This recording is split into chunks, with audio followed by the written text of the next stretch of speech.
Hola, África.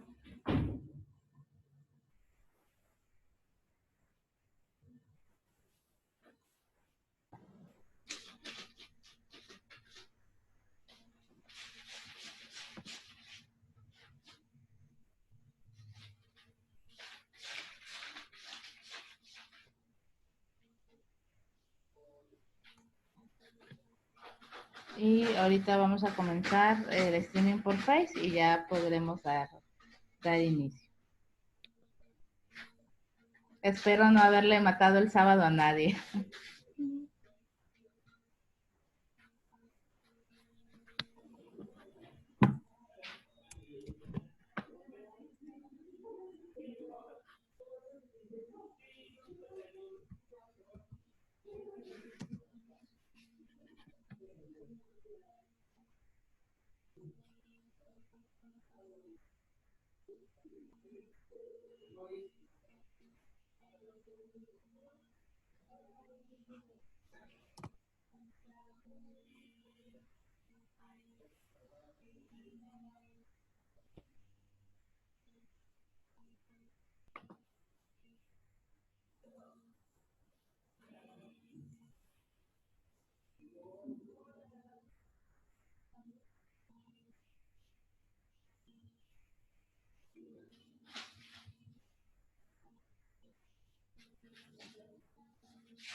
Ya estamos iniciando nuestra transmisión por Facebook. Les comento de nuestra ponente es África Sahara Rodríguez Verduzco. Es desarrolladora de inteligencia artificial en Everest. Es graduada de la Universidad Nacional Autónoma de México. Ha sido competidora de robótica y proyectos relacionados en diferentes hackatones desde el 2010. Y bueno, pues hoy se une a esta gran familia de Women in Data Science, Power and Engineering para compartirnos sus conocimientos y experiencia. África, si quieres presentarte. Hola a todos, muchas gracias por unirse. Me presento un poquito. Mi nombre es África Sahara. Actualmente estoy desarrollando inteligencia artificial para una consultora internacional con sede en España que se llama Everis.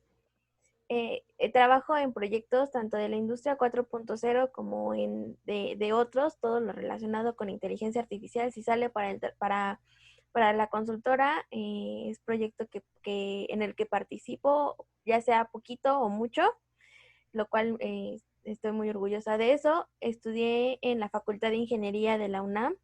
Anteriormente estuve estudiando en el CCH Azcapotzalco, ahí hice mi preparatoria y ahí fue donde conocí el mundo de la robótica, porque desde el primer semestre, así, entrando luego, decidí unirme al Club de Robótica e Informática del plantel, en el cual tuve muchas oportunidades de crecimiento. Fui competidora, pasé por experiencia, fui representante en 2012, segundo en el World Robot, la primera edición que se hizo, de la invitación y pues es una cosa muy cool. Entonces me volví mentora.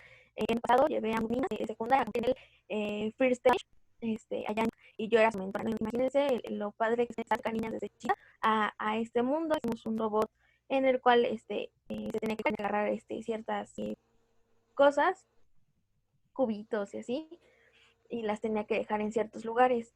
Y después ya me invitaron a ser juez de esa misma competencia. Para mí fue como siempre en México está un poco como lento el proceso que explote, pero no hay muchos temas, vamos a hablar más adelante de eso, y para que la otra, ¿no? Pues estoy, me pueden encontrar como África Jara Rodríguez, les dejo mis y para los que no, aquí está para esta actividad, para ir aprendiendo y así. Y bueno, pues podemos dar inicio a la presentación. Les recuerdo que todo se está grabando para luego ser subido a Facebook y al canal de de YouTube. De igual forma, estamos transmitiendo en vivo por Facebook. Adelante, África, gracias. Gracias a ti. Bueno, vamos a empezar con qué es el mantenimiento predictivo, ¿no? Y de ahí vamos a tener, digamos, que cuatro áreas, ¿no? Primero vamos a identificar qué es inteligencia artificial y qué es robótica. Vamos a hablar un poco de eso. Después, qué es la industria 4.0 que se las acabo de mencionar. Y por qué le llaman que es la nueva revolución industrial, ¿no? Luego vamos a saber cuál es la diferencia entre mantenimiento predictivo y mantenimiento preventivo. Y después vamos a hablar un poquito de cómo realizarlo, ¿no? Qué modelos utilizar, cómo se va haciendo todo este proceso. La inteligencia artificial como tal es la disciplina que trata de crear sistemas capaces de aprender y razonar como el ser humano. Se trata de que estos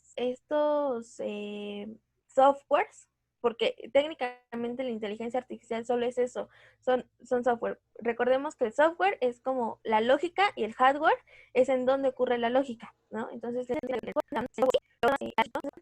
de la experiencia y averiguan cómo resolver problemas ante ciertas condiciones que nosotros ya damos. Las condiciones las damos a partir de los modelos. Y entonces, ya con inteligencia artificial van a poder llevar a cabo tareas lógicas, ¿no? Y la robótica es la técnica utilizada para el diseño y la construcción de robots y aparatos que tengan, que generen operaciones, ¿no? Estos pueden ser, la inteligencia artificial es para todo, ¿no? Es cualquier cosa que le quieras dar una lógica, ¿no? Con un programa, con un software, y tiene varias funciones. Puede ser tanto en la industria, puede ser tanto para cosas sociales, para cosas del hogar, ¿no? Los famosos bots que están llenando Twitter y que ahorita ya están quitando y que son tendencia y que todo el mundo habla de ellos, son eso. Tienen cierta lógica en su programación en la cual simulan el comportamiento humano. Por el otro lado, la robótica es los engranes, los motores, la forma de diseño de estos, que pueden tener forma humanoide, o sea, que traten de simular al humano o no. O sea, eso también es como algo que hay que aclarar. No siempre tiene que ser así. Y pueden realizar diferentes tareas también, ¿no? Estos pueden hacer la parte de tareas del hogar, ¿no? Por ejemplo, venden ya un robotcito que es como circular, en el cual te ayuda a limpiar las superficies de tu casa, ¿no? De tu departamento. Y aspiran o barren o cualquier cosa, ¿no? Esto ya es un robot.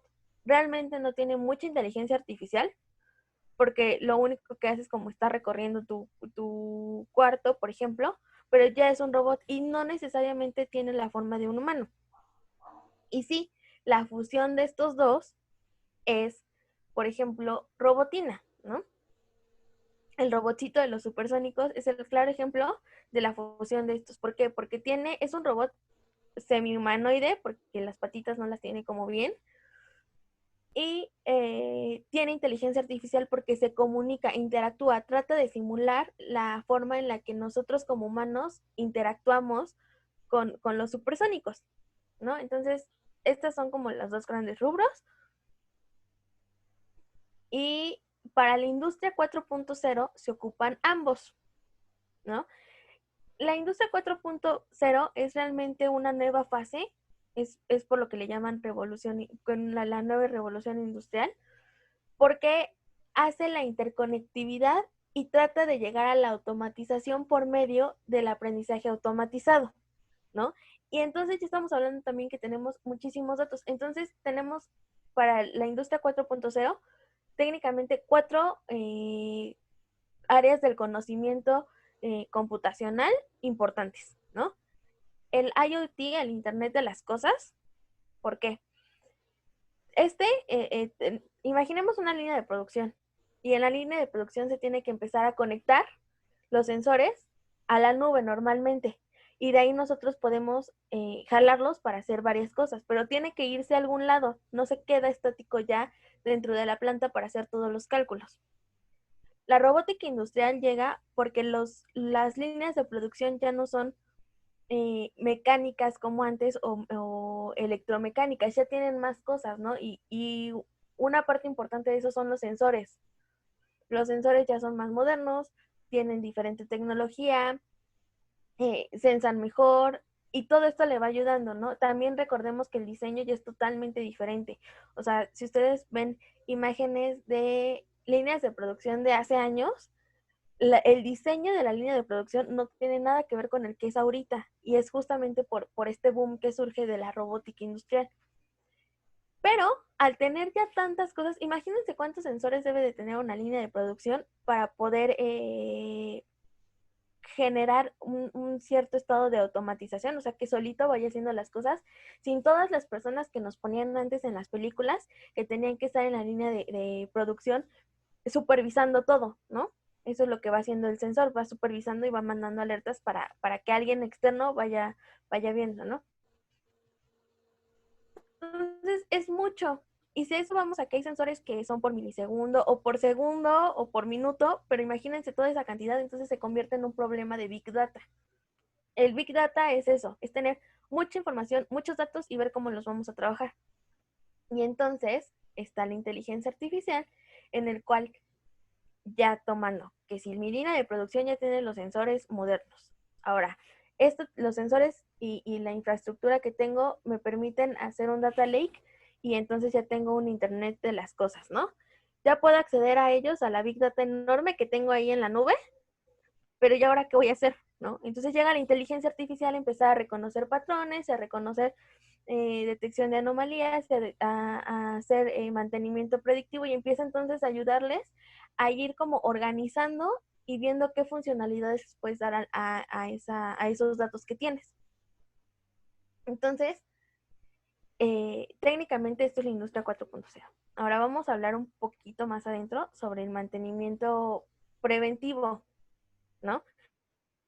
Mantenimientos se realizan técnicamente son dos grupos, ¿no? De conservación y de actualización. Y esto lo podemos ver, y esto no es algo nuevo ni algo que esté inventando la inteligencia artificial. Esto es algo que desde hace muchos años se hace para que las líneas de producción se mantengan estables, sanas y que no paren, porque para una empresa el que una línea de producción pare significa muchísimo dinero, pero no tienen una idea de la cantidad de dinero que les implica a ellos parar. Y esto no solamente es para las líneas de producción, me estoy yendo al mantenimiento técnicamente de ellos, pero por ejemplo, en el banco. No sé si se han dado cuenta que los viernes o sábados por la noche las bancas se alentan. No sé si han tratado de hacer una transacción en la noche. Funciona, pero lo que hacen es un mantenimiento de conservación. ¿Esto qué quiere decir? Que buscan el mejor momento en el que haya menos flujo de transacciones y que no les afecte tanto para ir depurando y haciendo como en cualquier software mantenimiento a él, ¿no? El que podamos detectar errores, corregir bugs, todas este tipo de cosas se tienen que hacer y se hacen para todo el tipo de software. Para las líneas de producción también se hacen. Entonces, también tenemos el de actualización, que es tan fácil como cuando te llega la alerta en el celular que dice la actualización para el WhatsApp, ¿no? No es que te haya dejado de funcionar, es que te está pidiendo unos minutos para actualizarse y darte nuevas herramientas. En este caso, para las líneas de producción puede ser que hayan cambiado la configuración de la línea de producción para realizar, por ejemplo, otro diseño en tu jabón.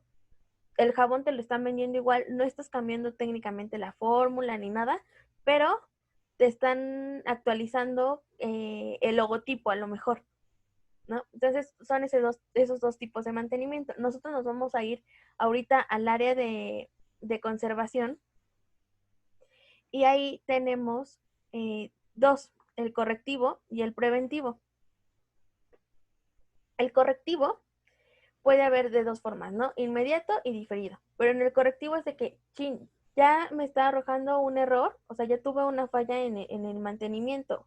la línea de producción me está diciendo, ¿sabes qué? Tengo que parar porque el rodillo ya se me rompió, ya se me tapó algún inyector, cualquier cosa, ¿no? Entonces, en ese rubro no nos vamos a enfocar ahorita, nos vamos a enfocar en el preventivo, que lo que trata es de que con todos los datos que ya tienes de tu línea de producción, antes eran muchísimo menos que los de ahorita, pero se tenían, tú puedes hacer 3 tipos de mantenimiento. El programado, que es esto quiere decir, bueno, como les comentaba en el caso de los bancos, todos los sábados y viernes a las 10 de la noche se va a empezar a correr el programa de mantenimiento preventivo programado para la banca. El predictivo es el que nosotros vamos a estar hablando un poco más, que trata de que de toda la información que tenemos no es periódica. Entonces, yo voy a tratar de hacer una predicción de poder decir, en este punto va a fallar, o sea, en 3 días me va a fallar la línea de producción porque yo estoy viendo ciertas anomalías o cosas que no están funcionando de manera correcta en mis sensores. Esto me indica a mí que ya va a fallar y entonces se programa, ¿no? Te lo estoy avisando con 3 días de anticipación. Entonces yo empiezo a decir, me va a fallar el componente 2, perfecto, ¿no? Entonces hago mi pedido o si ya lo tengo, programo y digo, en este momento voy a parar y entonces hago un correctivo, pero realmente no está haciendo, estoy adelantándome a que falle. ¿Por qué? Porque en un momento en el que la línea de producción ya falló, esto quiere decir que ya el tiempo de paro es mayor. A que si yo programo a cambiar algo que todavía sirve, está a punto de que ya no sirva, pero todavía sirve, entonces una no me afecta a otras cosas. Es como un carro. Cuando te quedas sin gasolina, no, el problema no es la gasolina, no es llenarlo. En este caso, el preventivo sería cuando te pone la alerta de que te dice, te vas a quedar sin gasolina, entonces tú vas y tu mantenimiento preventivo, predictivo, sería ir a ponerle gasolina. Pero si tú no haces caso a ese warning, lo que va a pasar es que te vas a quedar sin gasolina y puede que nada más te quedes parado y te salga más caro la grúa, por la gasolina, el ponérsela, pero también va a tener consecuencias en el motor. Entonces, te sale más caro y te sale más con mayor tiempo. Y acuérdense, siempre, siempre, siempre para las líneas de producción, tiempo es dinero en todos los aspectos. Si está parado, es dinero menos. Si sigue en producción, es dinero más. Y el preventivo de un cambio en la forma en la que estoy cortando los jabones. Entonces programo ese mantenimiento para poder mejorarlo y entonces siga funcionando de manera continua, ¿no? Técnicamente es eso. Ahora, el mantenimiento así solito es, es el que está destinado a la conservación de equipos o instalaciones mediante la realización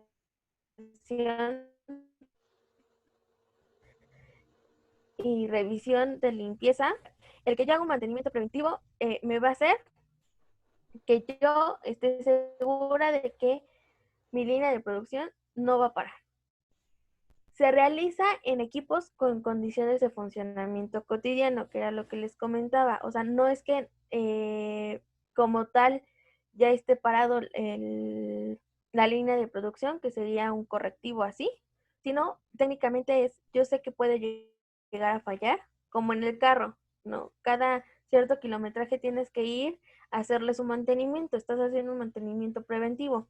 No es que te esté fallando, no es que le vayas a hacer una mejora grande, simplemente para que se conserva con esas ediciones la línea, tienes que ir a hacerlo. Y también el mantenimiento preventivo constituye una acción o serie de acciones necesarias para alargar la vida útil del equipo e instalaciones y prevenir la suspensión de las actividades laborales por imprevistos, ¿no? Ejemplo del carro, ¿qué hacen? Ah, bueno, pues le limpian el motor, le cambian el aceite, checan niveles, checan freno, que todo esté funcionando, las llantas. No es que si lo haces deje de funcionar, pero si haces esto periódicamente, tu carro va a durar los 10, 15 años que tiene programado durar. No te va a estar generando tantos errores antes. Igualito es en la línea de producción y ahora pueden decir que van a ir a hacerle un mantenimiento preventivo a su carro. Ya que hablamos de este conjunto que estamos diciendo que no es que no tengamos el error ahí, ni la falla, ni nada, vamos a hablar del subconjunto de mantenimiento predictivo, ¿no? Que se trata de determinar el momento en el cual se deben efectuar las reparaciones mediante un seguimiento que determine el periodo máximo de utilización antes de ser reparado, que era lo que les decía. Yo predigo que en 15 días me va a fallar mi línea de producción. Entonces, antes ya determiné el periodo máximo de utilización, ¿no? En 15 días se me va a averiar, entonces en 15 días ya no lo voy a poder utilizar. Antes tengo que cambiar ese componente que me está causando ese ruido o que yo estoy prediciendo que va a fallar, ¿no? Entonces, son una serie de acciones que se toman y técnicas que se aplican con el objetivo de detectar posibles fallos y defectos en la maquinaria en las etapas incipientes para evitar que estos fallos se manifiesten en uno más grande durante su funcionamiento, evitando que ocasiones paros de emergencia y tiempos muertos causando impacto financiero negativo. Los mantenimientos como tal, los preventivos, es algo que el cliente, el dueño de la empresa, está súper consciente que tiene que hacer.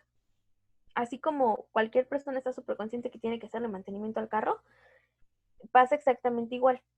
Entonces, si tú haces un mantenimiento predictivo y le dices, ¿sabes qué va a fallar? Tú le estás evitando que haga los paros, que eso sí no están contemplados, los paros de emergencia, y que pueden provocar pues mayores pérdidas a la empresa, ¿no?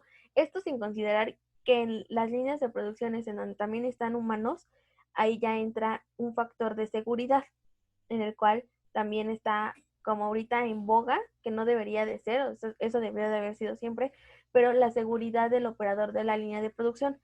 Porque, ¿qué pasa? Imagínense, vamos a poner un caso catastrófico que sí es posible, y es que yo no hago un mantenimiento predictivo, no hago mis mantenimientos más que mis mantenimientos programados, y me ocurre una falla, pero esa falla hace que algo salga volando, ¿no? Porque puede ser así, y le cause un daño al operador de la línea de producción. Entonces eso ya es mayor. A lo mejor la línea de producción solamente tuvo un error en una falla en el componente 2 y ese componente 2 es el que se tiene que reparar y no hay mayor impacto en la línea de producción, puede ser. Pero también puede ser que eso que botó o la explosión que causó, el estallido, la quemadura, cualquier cosa, le afectó al operador de la línea. Entonces ya estamos hablando tanto de integridad del operador, que las empresas están buscando mucho su seguridad y su integridad, tanto como mayor gasto para la empresa, porque en dado caso también como es accidente laboral, se queda le tienen que pagar pensión y se queda sin trabajar y entonces es pagarle el dinero a él más contratar a alguien más, ¿no? Y bueno, la fama y la reputación que sabemos que son primordiales para las empresas, porque cosas así ya empiezan a sonar más, ¿no? Las técnicas para detección de fallos y defectos en maquinarias varían. No hay como tal que digas, ah, tienes que hacer para mantenimiento predictivo este modelo. Hay muchos y ahorita vamos a hablar de ellos, ¿no? Y también las técnicas, o sea, son variadas, ¿no? ¿Por qué? Porque puedes utilizar, en el caso en el que se hacía de manera arcaica y lo que ahorita se está moviendo para inteligencia artificial, es que utilizaban los sentidos humanos, ¿no? Oído, vista, tacto y olfato. Y uno dice, pues, ¿cómo vas a hacer eso en una línea de producción? Vuelvo a poner el caso del carro, ¿no? Tú empiezas a escuchar un ruido medio extraño de tu carro y dices, ok, me está jalando bien, pero ahí hay algo que ya no está funcionando. o funcionando a su 100%. Vista, igual, ¿no? ¿Sabes que está sacando más humo? O olfato, ¿no? Que es el mismo caso, ¿no? ¿Sabes qué? Es que huele raro el carro, ¿no? Cuando lo prendo ya está oliendo raro y ya me hace un ruido, ¿no? Tacto, se está calentando mucho, o por ejemplo, se está calentando en la perilla de las velocidades, ¿no? Entonces, así es como también lo hacían antes. Hacen la utilización de los datos de proceso, de control de proceso y de control de calidad y el uso de herramientas estadísticas, ¿no? Antes se hacía eso. Ahorita sí utilizamos estadísticas, pero estamos utilizando también inteligencia artificial y van a ver cómo cambia la cosa. Ahora, los pasos para hacer mantenimiento predictivo, ¿no? Realmente no es como tan complicado, pero sí hay que tomar en cuenta cada uno de esos pasos para que no tengamos problemas. Y ahorita voy a explicar qué se hace en cada uno, ¿no? Un análisis de datos. Pensemos en que solamente tenemos toda la información de los sensores. No estoy diciendo que estoy metiendo vista, que lo podemos hacer con un computer vision. No estoy metiendo otra cosa más que lo que me estén dando los sensores, ¿va? Entonces, yo como tal, por ejemplo, yo ingeniera en computación, me piden hacer un proyecto de mantenimiento predictivo para una empresa la cual no conozco. Porque así, tal cual puede ser. No tengo ni idea de cómo es su plan de negocio, ¿no? Sus métricas.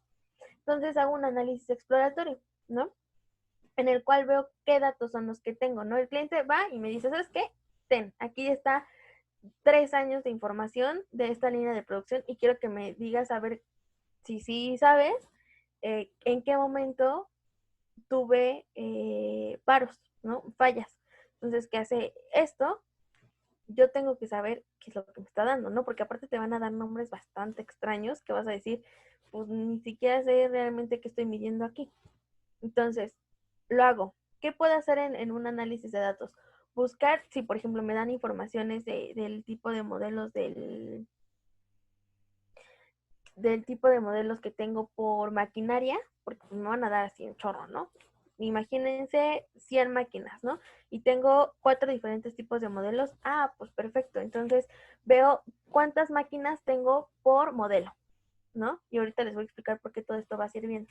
Y luego voy viendo, tengo la edad por máquina, muy bien, entonces voy a sacar cuál es la media de edad, cuáles son las que están censando diferente, todo lo que se me ocurre, todas las preguntas que pueden contestar con estadística, las hacen y siempre de la mano con gráficas. Entonces, ya que hice mi análisis de datos, ahora tengo que ver cómo poder hacer una reducción de datos, una reducción de variables. Esta es importante para saber, tengo 100 sensores, ¿no? Y si lo estoy metiendo en un modelo, se va a tardar muchísimo más si estoy poniendo los 100 sensores. Pero puede ser que tenga sensores que no me están aportando valor a mi modelo. ¿Por qué puede que no estén aportando valor a mi modelo? Porque su rango es muy pequeño, porque su varianza es casi nula, ¿no? Técnicamente es eso, la varianza. ¿Cómo están variando los datos? Si se mantienen estáticos, pues, o varían muy, muy, muy poquito, realmente no le están diciendo al modelo, ¿sabes qué? Aprende, porque cuando llega, pensamos en un sensor que está teniendo valores de 0 a 2, ¿no? Y entonces, si le dices, ¿sabes qué? Si está en 1.5 va a fallar, pero el sensor muchas veces llega a 1.5, pues está como bastante complicado. A diferencia de que tengo otro sensor que tengo un rango de valores de menos 10 a 100, y entonces sabes que cuando justo estás obteniendo los valores de 0 a menos 10, estás teniendo un error. Más o menos así funciona. Entonces, si los de 0 a 2 realmente no me están dando como mucho valor, los puedo quitar y no le están quitando el valor a poder predecir cómo hacerlo.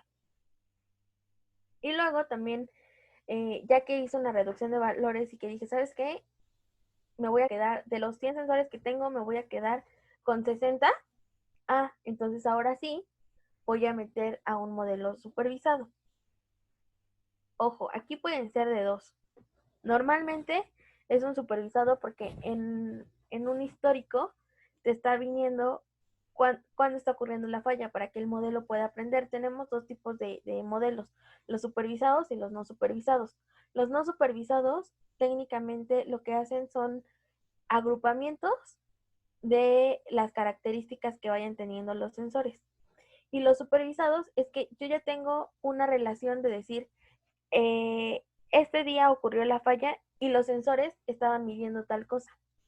Entonces, cuando lo metes a un modelo supervisado, ya te está diciendo, ¿sabes qué? Estos eh, se parecen, las señales se están pareciendo, reconocen un patrón de las señales y entonces ahora sí ya te puedo decir cuando me mandes otras nuevas sensores, valores de los sensores, ya te voy a decir cuándo puedes estar eh, cayendo en una posible falla, ¿no? Todo esto, digamos que es predictivo, o sea, no te estoy afirmando el 100% que va a fallar, pero te estoy diciendo que tiene altas posibilidades de que falle. Cuando hacían más o menos, esto es dato curioso, el mantenimiento predictivo antes, estaban hablando de que tenían un margen de error como del 30%. Con todo esto, y ahorita vamos a ver algunos datos, se reduce muchísimo ese margen de error. Se reduce muchísimo el trabajo humano, porque imagínense estar haciendo los modelos a mano, no son los mismos, se hacía diferente, pero estarlos haciendo siempre una persona lo hacía. Entonces era muchísimo trabajo. Cuando ya tienes este tipo de software, reduces todo eso y a lo mejor de un principio te sale caro, pero a la larga te sale muchísimo más barato. Y bueno, para nosotros poder decir, sí, mi modelo ya funcionó, ya que seleccioné mi modelo supervisado, tengo que evaluar los resultados, ¿no? ¿Por qué? Porque tengo que ver las fortalezas y las debilidades de mi modelo. Y si en una primera fase me sale todo perfecto y tengo una exactitud y una precisión y cosas que vamos a hablar un poquito más adelante que están bien, pues perfecto, ¿no? Me quedo con ese modelo y voy siguiendo. Pero si está bajo, hay que determinar por qué. Tal vez el momento en el que los sensores, su granularidad, o sea, que esto quiere decir cada cuánto estoy teniendo la información es muy amplia, o también dependiendo del modelo que esté utilizando, pero a lo mejor el conjunto de datos que estoy utilizando no me sirve, a lo mejor sí, cuando hice una reducción de variables, dejé variables importantes. Entonces, para poder asegurarte que esté bien, tienes que evaluar tu modelo. Ahora, vamos a hablar del análisis de datos, ¿no? Como les decía, es un primer acercamiento para poder conocer qué tengo de la línea de producción. Ojo, y esto es algo que me comentaron que pasa, o sea, dentro de alguien que pedía hacer un mantenimiento predictivo, hay veces que el mismo sensor te lo mandan con dos nombres diferentes. Entonces, tener duplicado el valor de un sensor no funciona. Entonces, se recomienda hacer una matriz de correlación. Y entonces, si están muy correlacionados, así totalmente, su diagonal, acuérdense que en la matriz de correlación las diagonales tienen que ser 1. Si sale así 1, es que estás hablando del mismo sensor, entonces puedes eliminar 1 sin ningún problema. Así, un buen caso, ¿no? Entonces, se tiene que hacer un análisis estadístico. Pues, te ayuda, apóyate de gráficas. La verdad es que hay personas que somos más visuales. A mí me ayuda mucho el verlo ya en la gráfica porque dice, pues es bastante obvio. A diferencia de los datos, a veces los datos nos confunden un poco. Y más hablando que son muchos datos, o sea, no te puedes poner a revisar las estadísticas de los datos cuando estamos hablando de Big Data. La ayuda son las gráficas, ¿no? La reducción de variables. Entonces, ¿cómo voy a reducir las variables, no? Hago mi matriz de correlación y de acuerdo con la matriz de correlación voy a sacar los eigenvectores. Ya que saqué los eigenvectores, me van a decir exactamente qué me está generando o cuántos eigenvectores tengo que me están generando una varianza alta, ¿no? Entonces, esto es lo que es carnita para mi modelo. Y entonces, recordemos que tienen que ser cercanos a 1 o mayores a 1. O sea, este es como un tip. Y entonces digo, aquí les puse como una grafiquita, ¿no? Tengo 3 sensores, bueno, tengo muchísimos más sensores, pero tengo 3 sensores que uno, la temperatura me está causando una variación del 15%, en la vibración uno del 20% y en la presión uno de 10%. Entonces, ¿quién es en estos tres el que me va a generar un eigenvector mayor de 1? Va a ser la vibración, porque está haciendo un subconjunto muy grande. Después, tal vez el que valga 1 o esté cercano a 1 va a ser la temperatura, y la presión ya va a ser el que me dé valores menos de 1, ¿no? 0.6, 0.9. Y entonces estos, aquí en este caso, la presión es el que saldría. Pero todo esto tiene que estar respaldado con matemáticas, con estadística, ¿ok? Y entonces ya que digo, ¿sabes qué? Tengo de mis 100 sensores, tengo 75 eigenvectores que están dentro del 0.9 hasta el, no sé, 1.5. Entonces esos 75 valores me quiere decir que son 75 componentes principales. Y entonces, estos son los que vamos a obtener. No se preocupen, por ejemplo, de componentes principales. Los eigenvectores los puedes sacar por medio de Skylearn. Los componentes principales también. La librería está muy completa. Y con eso lo puedes hacer. Si no, está NumPy para poder sacar los eigenvectores. Y luego el algoritmo del PCA con Skylearn, y no está nada complicado, ¿no? Lo complicado es entender qué es lo que tengo que hacer y por qué lo estoy haciendo. Ahora, vamos a hablar de qué modelos podemos tener, ¿ok? Hay modelos supervisados, pero estos van a ser para series de tiempo. ¿Por qué? Porque yo lo que quiero son periodos, son cachitos, son ventanitas de tiempo en las cuales me van a estar diciendo qué pasa. Porque todo esto no es que esté estático durante el tiempo, sino varía respecto al tiempo. Entonces, por eso es por lo que se utiliza, ¿no? Hay muchísimos. Yo les voy a hablar sobre los que son como más utilizados. Y esto quiere decir que ustedes a lo mejor pueden encontrar otro. Estos se utilizan mucho. Estos están 3 de los 4 en Skylearn. El cuarto está con TensorFlow y Keras, que es el LSTM. Y ustedes pueden utilizar, si no, lo que ustedes prefieran. Estos, con respecto al research que he hecho y todo eso, son los que más utilizan porque son los que tienen una mejor exactitud, precisión y todo eso. Y se los comparto, ¿no? Hay que recordar que para el entrenamiento, como son modelos supervisados, se utiliza más o menos el 75%, o ya como ustedes vayan queriendo, pero así yo lo uso. El 75% de la data que ya tengo lo utilizo para entrenar, y el restante, los 25 restantes, lo hago para comprobar que mi modelo lo esté haciendo de manera correcta y poder sacar toda esa evaluación de modelos de la que habíamos estado hablando. Entonces, tengo África, Sí. aquí tenemos una pregunta. Nos pregunta Juan Sebastián que si recomiendas XGBoost. Yo no hice, XGBoost. un Radiant Boost, no al 100. Lo llegué a utilizar. Es un árbol de decisiones, digamos que con esteroides. Sí tiene aproximaciones buenas, pero yo lo utilicé y me sacaron mejores resultados los que estoy utilizando, los que les voy a comentar.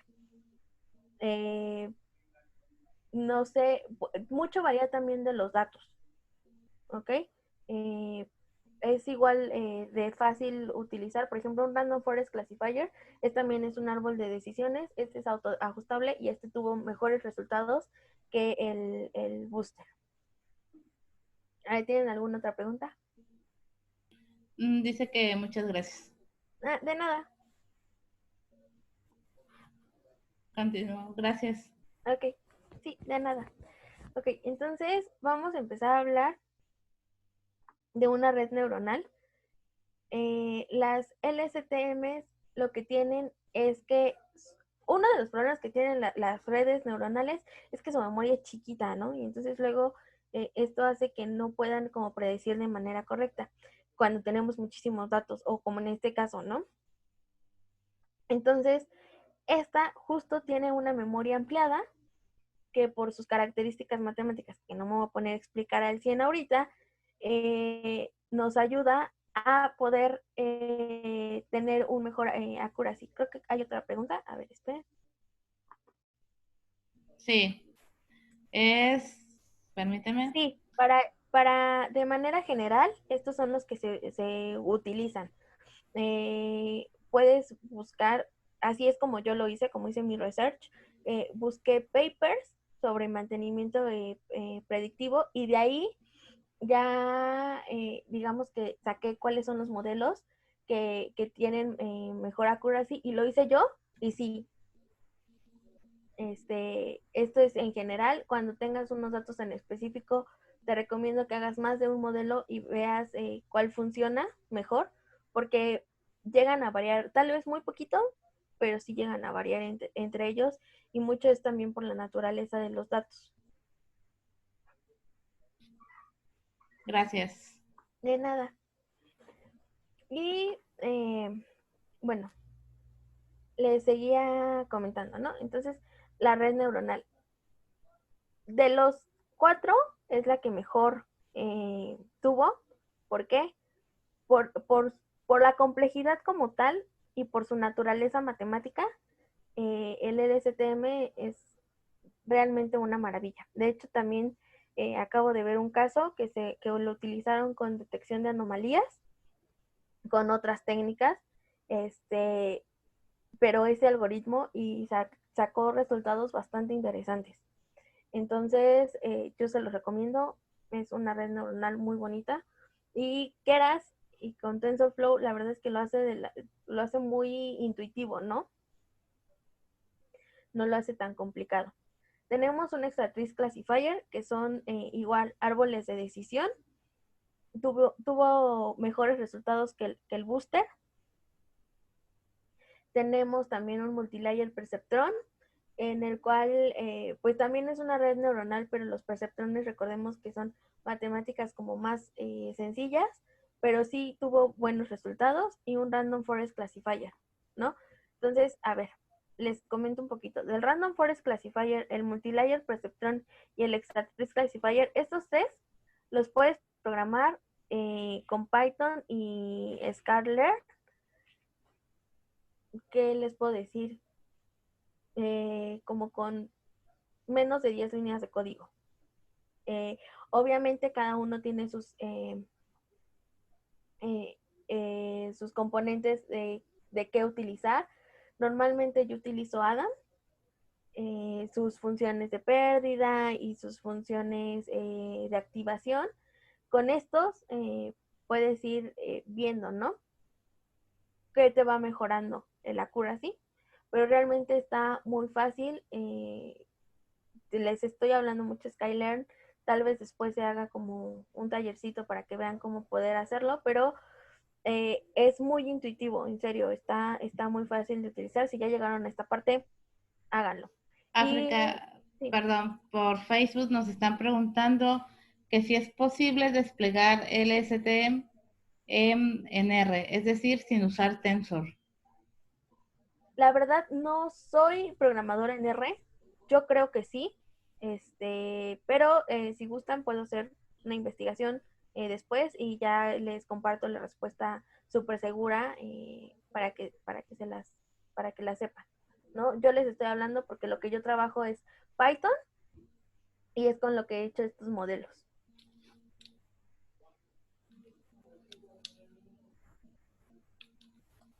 Gracias. De nada. Ok, este, Una cosa que sí tienen que como acordarse siempre, y hasta lo puse como nota, es que acuérdense que los datos, antes de todo, o sea, en el análisis de datos tienen que estar ya estandarizados. ¿Por qué? Porque no estás poniendo, o sea, tienes, por ejemplo, sensor de presión y sensor de temperatura. Ambos están sensando con rangos diferentes, pero están sensando cosas diferentes, no los tienes con las mismas unidades de medida. Entonces no puedes juntar, digamos que manzanas con peras, porque tienen características similares y ambas son frutas. Entonces, ¿qué haces? Digamos que el estandarizado es que las muelen y las juntan, y entonces ahora sí ya puedo sacar los nutrientes de ambas, ¿no? Que es técnicamente lo que hacen los modelos. Entonces, vamos a hablar un poquito de cómo vamos a hacer la evaluación de los resultados, ¿ok? Hay algo que se llama Model Drift, que es técnicamente después de que tienes en producción el modelo varios tiempo, puede disminuir su precisión, su exactitud y todo. Y tú dices, bueno, pues si estoy teniendo los mismos datos, bueno, no exactamente los mismos datos, pero los estoy obteniendo del mismo lugar, están pasando por el mismo proceso, por el mismo modelo, ¿por qué ya me está bajando? O sea, no tiene como tanta lógica si estoy haciendo lo mismo. Son pasos repetitivos. Lo que pasa es que puede llegar a tener ciertas cosas. Una es que la temporalidad de los datos puede ser que por periodos de tiempo a lo mejor nosotros no nos demos cuenta, pero los datos cambien. Ejemplo, en una línea de producción, en, en un estado en el cual su clima sea extremo, entonces cuando hace calor hace muchísimo calor y cuando hace frío hace muchísimo frío. ¿Qué pasa? Trabaja en condiciones diferentes la línea de producción, lo cual hace que los sensores y su funcionamiento estén sensando diferente, ¿no? Uno mismo no tiene la misma temperatura en época de frío que en época de calor, empieza como a bajar, a subir, y eso que podemos usar más ropa o menos ropa. Técnicamente pasa lo mismo con las líneas de producción, y entonces ahí es cuando tienes que reentrenar tu modelo, ¿no? Si yo ya detecté que a lo mejor es como por periodos de tiempo, de acuerdo a la estación del año, entonces va a iniciar primavera, dejo, no sé, 2 semanas en primavera, y entonces ya que tengo los datos y ya vi que realmente me está bajando, entonces reentreno y ahora sí ya voy a tener primavera bien. Y entonces viene otra estación del año y lo mismo. Este reconocimiento de patrones es otra vez por medio de un análisis de en qué temporalidad, por medio de gráficas de acuerdo al tiempo, cómo va subiendo o bajando mi accuracy con los datos que voy teniendo, los datos en qué periodo los tuve, los saqué, con qué entrené mi modelo, y entonces ahora sí. Ahora, hay otro punto en el cual es que no se esté guardando de manera correcta nuestras predicciones y los sucesos, o sea, validando, sí, hubo un error, sí, ya lo detecté a tiempo, sí. Entonces, al momento de hacer esas palomitas no lo está guardando bien y el modelo no está pudiendo obtenerlo bien para solito poder estar reentrenando, ¿no? Entonces, eso es algo que se tiene que estar checando. Un modelo se le tiene que dar mantenimiento, ya que lo tienes que estar al pendiente de que siga funcionando de manera ideal. Es menos trabajo, sí, pero sí es necesario y no lo podemos olvidar también. Y bueno, del otro lado es checar ciertas medidas, ¿no? Vamos a hablar de 4 como rápidas, que es precisión, F1 score, el accuracy o exactitud y la matriz de confusión. Miren, ya que tenemos una matriz de confusión, aquí les voy a poner un pequeño ejemplo. Tenemos los componentes, ¿no? Si ven, tengo mi parte en la cuales son los componentes reales y cuál es la predicción. Esto hace que voy a tener dos tipos de casos, ¿no? En el mantenimiento predictivo tengo casos negativos, que significan que tiene una falla, que está fallando, y los casos positivos es que no está fallando. Ahora, dentro de esos dos grupos tengo falsos negativos, falsos positivos, verdaderos negativos y verdaderos positivos. ¿Y esto a qué se refiere? Tenemos la predicción y tenemos los casos reales. Cuando llego a la predicción, por ejemplo, me van a decir que el componente 1 va a fallar el 15 de agosto, ¿no? Eso es lo que me está diciendo en mi predicción. Y entonces yo veo en qué categoría está. Ah, bueno, es un falso negativo cuando yo predije que iba a haber una falla y ese día no falló, ¿ok? Ahora es un verdadero positivo si ese día realmente sí falló el línea de producción. Tengo un verdadero negativo cuando yo produje, más bien predije la falla y no pasó, y un falso positivo cuando se predice la falla y no falla, ¿no? A ver, espero no hacer los bolas. Vean la matriz de confusión de mi real y de mi predicción, y por ejemplo los falsos positivos es, justo estoy diciendo que si ven los datos, por ejemplo el componente 4 y el componente 3 y el componente 4 dice que no va a haber falla, entonces ahí se está prediciendo la falla, pero no está viendo una falla. Se los puse igual por colorcitos. El morado es cuando yo dije que no hay falla y no hubo falla. El azulito es cuando yo estoy diciendo que va a fallar, que no va a fallar y falla. O sea, si ven, dice componente 1, 2, 3, 4 y que no hay falla. Y con base de todo esto, del análisis de que sí falló o no falló o así, es como se van a sacar todas las evaluaciones para generar mi modelo. Y no se preocupen, creo que tengo una pregunta. Sí, la pregunta es, en base a tu experiencia, ¿qué tan asertivos son? Ah, ok, en los que yo les estoy proponiendo son muy asertivos. O sea, no son perfectos. Se recomendaría hacer las pruebas estadísticas a las series. Sí. Que si se recomienda hacer las pruebas estadísticas a las series de tiempo, si es así, ¿cómo Sí, afectan a nuestro modelo? o sea, por ejemplo, las estadísticas que se van a hacer para tu modelo, bueno, creo que eso es por lo que estoy entendiendo, lo cual lo quieres hacer, es una vez que ya tienes eh, tu modelo hecho como tal y sacas las evaluaciones, ahí le haces la estadística respecto a las series de tiempo para ver si bajan o no en ciertas cosas, ¿no? En ciertos periodos. Entonces, eso le está afectando a tu modelo porque puedes reentrenar o puedes irte al mood de no reentrenar, ¿no? Porque esté todo bien. ¿Qué pasa si tú no estás haciendo esas estadísticas de series de tiempo a tu modelo, a tu evaluación del modelo periódicamente? Puede llegar el punto en el que tu modelo ya no está prediciendo correctamente o cuando hay falla no está diciendo, aquí hay algo a lo cual tienen que prestarle atención y es que todos nos vamos a la accuracy. O sea, realmente tenemos como esa mala costumbre de que cuando es un modelo y tu accuracy sale alto, dices, ah, pues perfecto, ¿no? Mira, mi accuracy está elevadísimo, me está diciendo que estoy detectando 8 de cada 10, perfecto, ¿no? O sea, estoy dejando 2 nada más afuera y es una estadística que a mí me conviene y que grito y brinco y todo. Y eso pasó con el booster, justamente.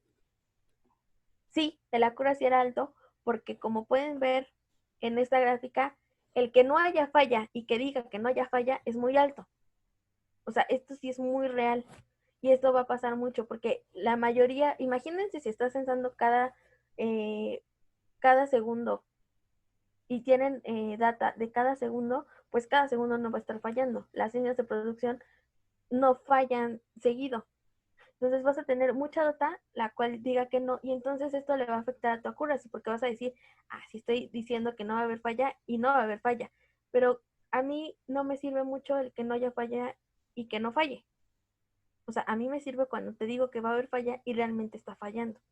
Entonces, eso ya vienen con este tipo de evaluaciones. Entonces, sí es como importante que lo estés haciendo. Y de esa forma es como está afectando a tu modelo. porque aquí te estamos buscando exactitud y precisión, no solamente exactitud. Ok, los datos normalmente los vas a tener desbalanceados. O sea, es como muy complicado que encuentres, 50% van a ser con fallas y 50% sin fallas. Esto es totalmente surreal en el mundo normal, ¿no? O sea, de muchas datas, mira, lo pueden ver en esta foto, ¿no? La matriz de confusión, tengo mucho que no y todo lo demás. ¿Hay técnicas para balancearlo? Sí. ¿Qué yo recomiendo? Que hagan una extracción de los datos, ¿no? Por eso es tan importante el análisis de datos. Estoy viendo más o menos en qué fechas tengo, ya que va a haber una falla.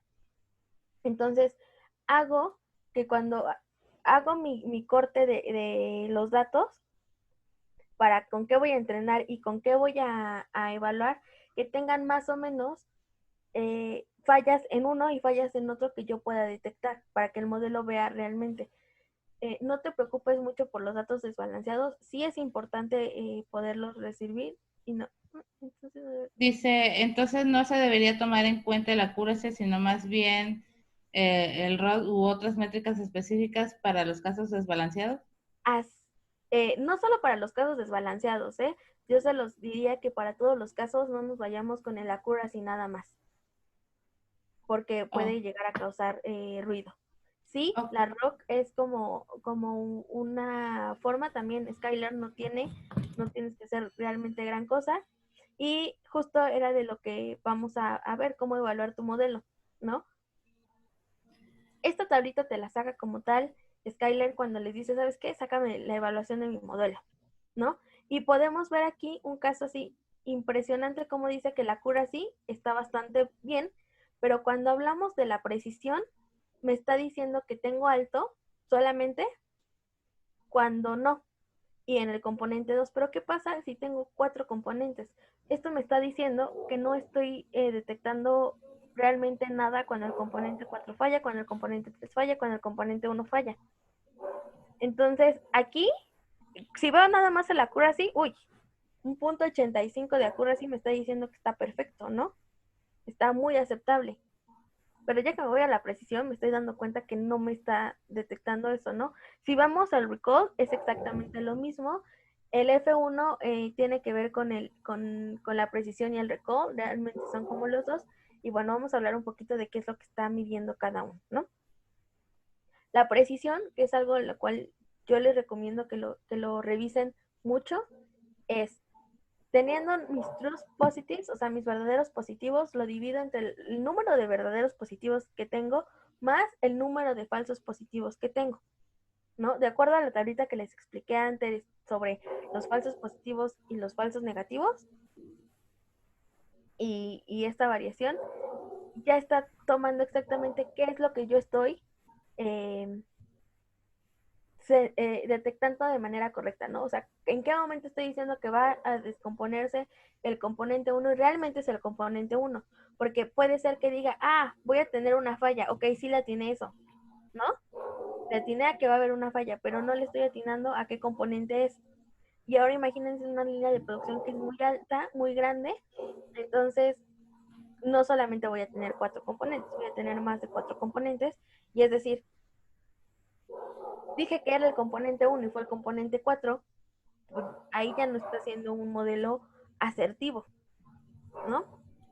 Eh, el recall es la fracción de la cantidad de total de instancias relevantes que realmente se recuperaron, ¿no? Esto quiere decir que, ¿por qué relevantes? Por lo que les decía, ¿no? Esa palabrita ahorita está saliendo justo por el decir, puedo tener muchos no fallas y yo estoy diciendo que no va a haber falla, ¿no? Y me está pegando en otro tipo de estadísticas y de evaluaciones, pero lo que a mí realmente me importa es cuando hay falla, ¿no? Entonces, esto te lo está midiendo más o menos. Tenemos otras medidas, como es el F1 score, que es una fusión entre la precisión y el recall, ¿no? Y por qué la accuracy no lo podemos tener como el más grande evaluador de nuestro modelo, porque él está ocupando todas los features que hice de manera correcta, o sea, todas las predicciones que hago de manera correcta entre el número de predicciones que debí de haber hecho. Y entonces está pasando lo que pasa acá, ¿no? Sí, el mayor número está teniendo que no y no, pero no está cumpliendo con el objetivo que quiero. O sea, es parte de, pero no. Entonces, por eso la cura sí sale alto, pero cuando ya desglosamos todo esto de este modelo, ya no está tan padre, ¿va? Entonces, bueno, vamos a hacer como un recuento de qué es lo que se tiene que hacer. Es uno, hago mi análisis de datos con todo lo que implica, con estandarización y todo eso. Luego, decido hacer un PCA. Yo incluyo en el análisis de datos el sacar los eigenvectores, porque al final de cuentas sigue siendo que no le estoy haciendo ningún procedimiento, algún algoritmo diferente. Lo único que estoy haciendo es que me digan igual información sobre los datos que tengo de manera pura, ¿no? Ya que decido cuántos sensores me voy a quedar, ahora sí ya puedo hacer un PCA, que de hecho si alguien ha realizado el algoritmo, el PCA lo único que te pide es cuántos componentes quieres utilizar. Entonces ya teniendo como tal, con matemáticas fundamentadas, se le pasa el PCA dice, ok, te lo estandaricé, con esto vas a trabajar. Ya que lo tengo, selecciono mi conjunto de datos para entrenar y mi conjunto de datos para evaluar. Los tengo separados, entonces ahora sí, entreno selecciono un modelo, digamos que hago el esqueleto, entreno con mis datos el modelo y entonces, ya que pasó este proceso, lo evalúo con los datos que tengo acá en espera, ¿no? Y ya hago toda la evaluación del modelo y ya veo, ok, ¿por qué me está generando buenos o malos resultados, ¿no? Técnicamente son estos 4 pasos los importantes, ¿no? No sé si tengan más dudas que quieran contestar, que quieran que les conteste. Por favor, pueden escribir sus preguntas en el chat y las vamos leyendo.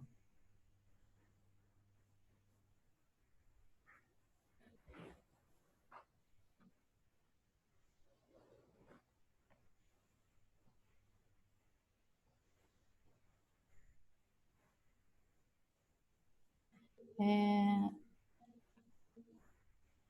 dice Ricardo Pérez, ¿cómo se hace el deployment de estos modelos a la vida real? Pues Qué buena pregunta. lo que te estoy contando realmente sí es como vida real, ¿no? ¿Qué pasa? Llega alguien y te dice, yo tengo ciertos datos, ¿no? Tenlos y genérame el modelo. Puede que ya tenga un data lake creado o no, entonces ya con el data lake extraes los datos. Estamos hablando de muchísimos más datos de los que yo les enseñé que podía haber en la matriz de confusión. Y de ahí vas evaluando. Lo que hacen ellos es que validan con su jefe de línea de producción lo que tú vas prediciendo, ¿no? Entonces, si tú les dices, ¿sabes qué? Según estos, normalmente lo que te van a dar, así de un primera instancia, son históricos, no de ahorita. Entonces ellos también ya tienen un registro de cuándo sí está funcionando y cuándo no. Y entonces les dices, ¿sabes qué? Aquí está, esto predije, aquí está cuánto tengo y ya. ¿Qué pasa? Esto se lo pones ya al cliente, ¿no? Con un Power BI bonito, se los instalas y entonces ellos tienen que hacer uso.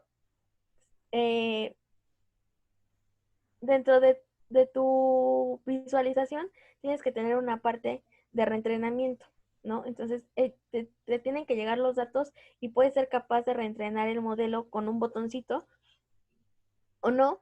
Y entonces ellos ya te van marcando, si seleccionas, ¿no? Por ejemplo, les haces su visualización y dices, ¿sabes qué? Te estoy entregando 3 modelos diferentes, porque puede ser. De hecho, hay muchas empresas que te piden que sean más de un modelo el que les entregues. Entonces ya, llegas a ese punto, entonces ellos seleccionan como el modelo y ellos nada más tienen que apretar un clic y ellos tienen que aparecer en qué momento les estás generando la predicción. Pero los pasos a realizar tú como científico de datos son los que te conté exactamente, ¿no?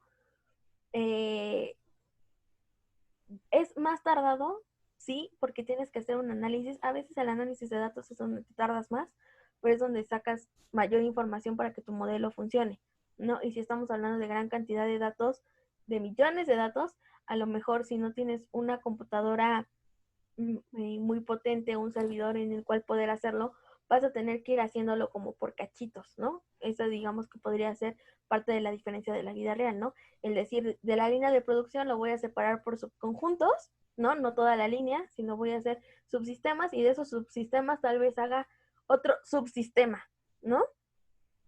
¿Saben qué? Va a ser de las bombas, voy a poner las bombas nada más tipo D y es lo que te voy a predecir y luego voy a hacer una predicción para eso y a lo mejor cada uno va a ser un modelo diferente, pero también mucho va a depender de tu poder de cómputo que tengas. Dice Karina, ¿en qué plataforma y lenguaje de programación recomiendas este tipo de análisis? Yo les voy a ser bien sincero, sé que Scala lo hace más rápido, no me he metido con Scala, yo soy totalmente Python. Eh, para hacer el análisis lo hago pues igual con Python. Cuando estás manejando muchos datos, te recomiendo que utilices una versión de Python más o menos como PySpark o algo así, que te permita poder acceder a los datos como sin tener que extraer demasiada poder de cómputo que lo necesites para poder hacerlo. Este, todo esto que les comento lo he hecho con Python.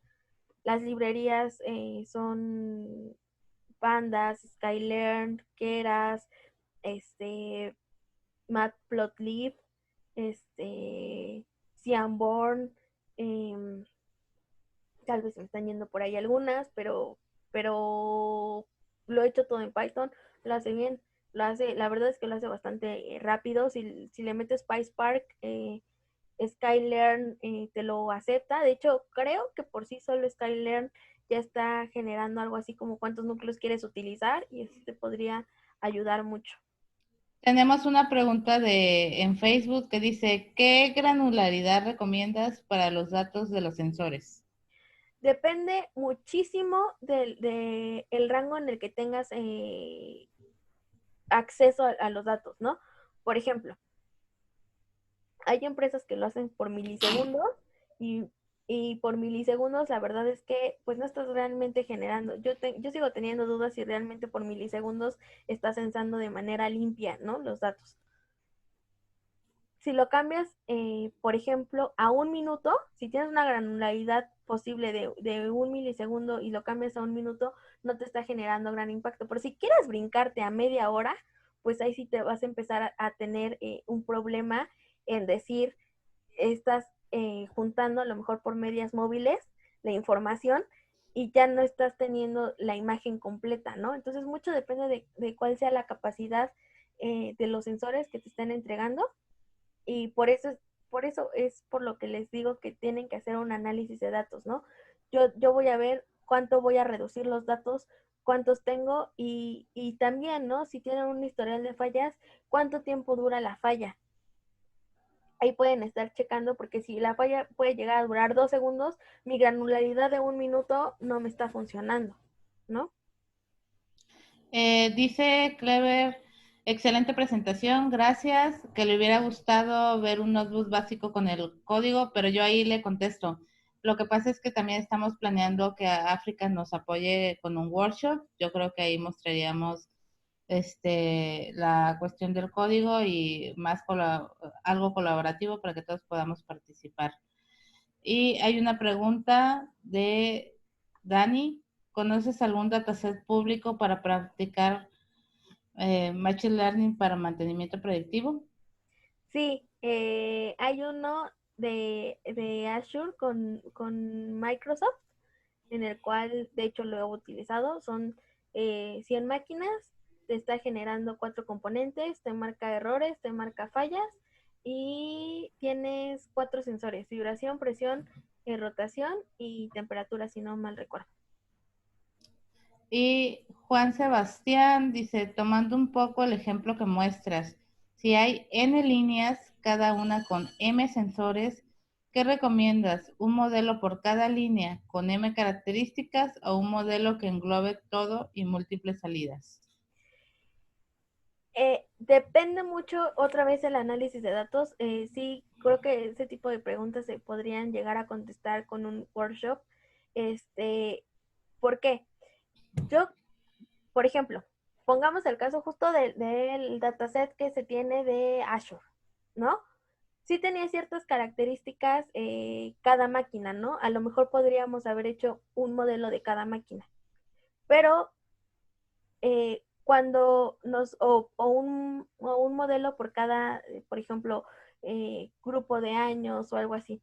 Pero cuando vemos la cantidad de información que tenemos, sobre todo ahorita que está desbalanceado y porque así es la naturaleza de este tipo de mantenimiento, que, por ejemplo, si tú lo haces para solamente unas características, puede que tengas casi nada de predicciones de fallas. Entonces ya no te va a funcionar. Pero si tú tienes la cantidad suficiente a lo mejor sí te puede funcionar nada más en ese punto hacer un modelo para eso. Pero tienes que estar pensando en un total, ¿no? O sea, sí se puede hacer chiquito, pero mucho depende de cuántas fallas tengas. Ok, ahora dice Alejandra, hola, ¿el mantenimiento predictivo se maneja como series de tiempo desde un inicio? ¿Hay alguna fase en la que se intenta hacer clasificación de fallas con Machine Learning o cómo se maneja esa parte? Ok, siempre va a ser series de tiempo, ¿no? O sea, no hay algún punto en el que digas, no, va a ser una serie de tiempo. El mantenimiento predictivo, por su naturaleza, que queremos decir a cuántos años, o a cuánto tiempo, a cuántos días, a cuántas horas, siempre, siempre, siempre va a ser una serie de tiempo, ¿no? La clasificación de las fallas sería, en este caso, que les presenté o que les estuve comentando, por componentes, ¿no? O sea, no solamente nos pusimos en falla o no falla, sino el modelo como tal al principio lo hicimos con la naturaleza de, si falla, clasifícamelo en componente 1, 2, 3 y 4, ¿ok? Ahora sí, otra vez, y es que sí, ese es el truco, ¿no? Si no, tal vez todos podríamos, tener un mismo notebook para hacer mantenimiento predictivo y aplicar para todos, ¿no? En el análisis de datos depende de cómo tú tengas registrado tu falla, es como la vas a poder categorizar, ¿no? Si yo la tengo como componente 1 y es una falla, entonces yo ya tengo ahí la clasificación.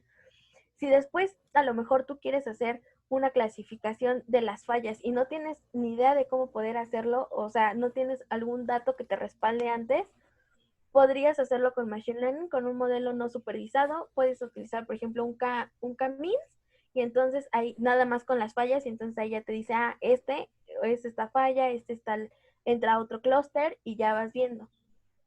Pero de un principio, si tú ya tienes como tal dentro de las fallas una categorización, se puede hacer sin necesidad de otro algoritmo. Ok, dice Carlos, después de la implementación del modelo, ¿se hizo algún análisis de la reducción de costos de tiempo muerto de línea antes versus el después? Sí y no. Como tal, los clientes saben cuánto les cuesta por minuto parar, ¿no? Tienen un análisis de que si la paro son, no sé, $200,000 o cosas así bastante fuertes. Y de ahí se puede hacer un análisis, ¿no? Como tal, yo no lo hice, este, porque mi área está encargada de desarrollo, no de ese análisis como post.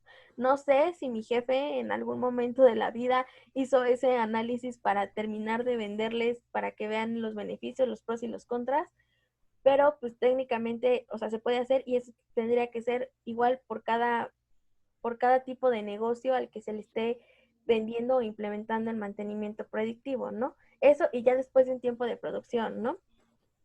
Se podría Ok, hacer, sí, yo no lo hice. ok, dice Juan, ¿cómo se hace el deploy a tiempo real con Big Data? ¿Es una conexión viva entre Spark y Data Lake?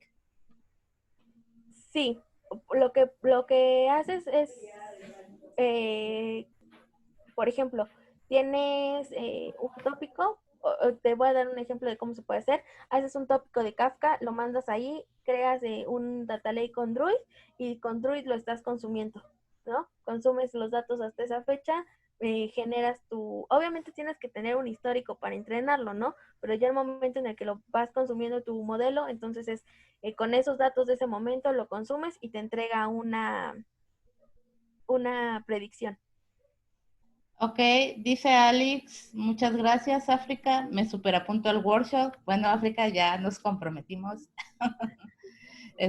Muy buena presentación. Igual Clever dice, genial, gracias, estaré al pendiente.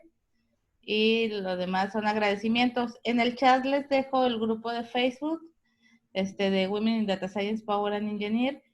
Por favor, síganos. El próximo martes va a haber un workshop de Python y QGIS por parte de Michelle Cañet, que es parte del equipo de Women in Data Science Power and Engineer Jalisco. Pues acompáñennos. Y bueno, pues nada más acordaré fecha con África para el workshop. Y también queremos próximamente tocar el tema de más puntual de robótica e inteligencia artificial con África y con otra invitada.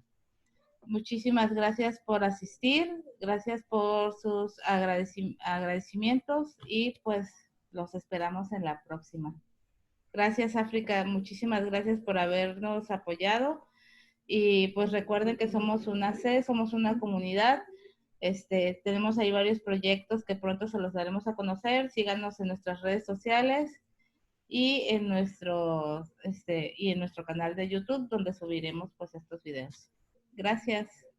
Gracias a todos, gracias por la paciencia, por sus comentarios, qué bueno que les gustó.